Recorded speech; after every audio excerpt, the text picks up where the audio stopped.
میں ظلمت شب میں لے کے نکلوں گا اپنے درماندہ کارواں کو، شرر فشاں ہوگی آہ میری، نفس میرا شعلہ بار ہوگا۔ بسم اللہ الرحمن الرحیم۔ آج کا جو کلام ہے ہم نے بانگ درا سے چنا ہے، جو علامہ اقبال نے ایک شاعر ہیں فارسی کے صائب، ان کا وہ ہے تخلص۔ تو علامہ جی نے جو ہے ان کے جو اشعار ہیں انہی کو اردو میں رنگ دیا اور کہتے ہیں، کہاں اقبال تو نے آ بنایا آشیاں اپنا، نوا اس باغ میں بلبل کو ہے سامان رسوائی۔ کہتے ہیں کہاں اقبال تو نے آ بنایا آشیاں اپنا، آشیاں گھر کو کہتے ہیں۔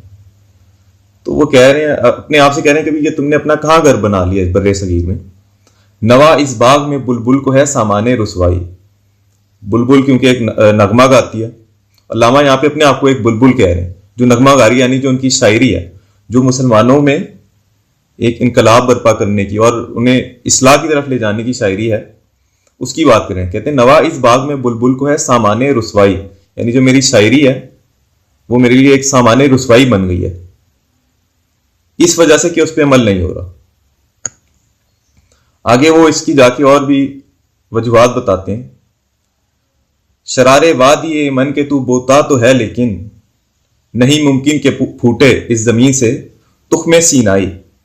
کہتے ہیں شرارے وادی ایمن کے تو بوتا تو ہے لیکن، وادی ایمن کون سی جگہ؟ جہاں پہ طور سینا ہے، جہاں پہ وہ پہاڑ ہے جہاں پہ اللہ تعالیٰ نے اپنی تجلی کی تھی جب حضرت موسیٰ علیہ السلام نے اللہ سے اپنے دیدار کا تقاضا کیا تھا۔ تو کہتے ہیں شرارے وادی ایمن کے تو بوتا تو ہے لیکن، یعنی جو شرارے ہیں، جو چنگاری ہیں، جو نور ہے جو وادی ایمن پہ اترا تھا، یعنی جو خدائی تعلق والی باتیں ہیں، کہتے ہیں وہ تو تم بوتے ہو لیکن نہیں ممکن کہ پھوٹے اس زمین سے تخم سینائی۔ نہیں ممکن کہ پھوٹے، پھوٹے کا مطلب ہوتا ہے زمین سے نکلے، تخم سینائی، تخم کہتے ہیں بیج کو، سینائی وہ اس جگہ کا نام ہے طور سینا والی جو۔ تو کہتے ہیں ادھر ممکن ہی نہیں ہے کہ تم بیج، یہ جو بیج ہے یہاں پہ، یعنی جو مسلمان قوم ہے، یہ پھر سے پھوٹے، یہ پھول بنے، کلی بنے۔ تم ان پہ چاہے جتنی مرضی ایک نور کی بارش کر لو یا جو انہیں چنگاریاں دے دو، جو اپنے کلام سے صحیح کرنے کی کوشش کر لو، مگر ان پہ وہ فرق نہیں پڑتا۔ تو یہ مثال اس طرح دے رہے ہیں کہ وہ جو بیج ہے نا وہ اگ نہیں سکتا۔ کلی زور نفس سے بھی وہاں گل ہو نہیں سکتی، جہاں ہر شے ہو محروم تقاضائے خود افزائی۔